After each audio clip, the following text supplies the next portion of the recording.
ठाण्याच्या राजगुरुनगर नगरपरिषदेच्या निवडणुकीच्या बिनविरोधात निवडीनंतर सुप्रिया पिंगळे यांनी त्यांच्याच मैत्रिणींसोबत खास सेलिब्रेशन केलेलं आहे। एका स्थानिक मिसळ सेंटरवर त्यांनी झणझणीत मिसळीवर ताव मारलाय आणि गप्पा गोष्टी करत ठाण्यात हास्य विनोद करत मिसळीवर ताव मारला। आता यावेळी निवडीनंतर अजूनच जबाबदारी वाढल्याची भावनाही त्यांनी व्यक्त केली।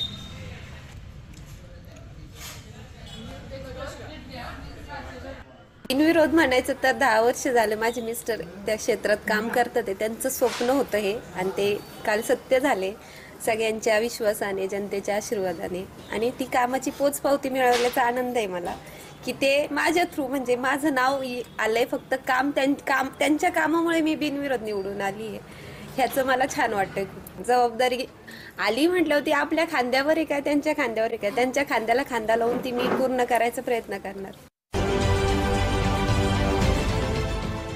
देश विदेशातील प्रत्येक घडामोडींचे लाईव्ह अपडेट मिळवण्यासाठी आता साम टीव्हीच्या सर्व सोशल मीडिया प्लॅटफॉर्मला लाईक, फॉलो आणि सबस्क्राईब करा। तसंच सर्व नोटिफिकेशनसाठी बेल आयकॉन प्रेस करायला विसरू नका।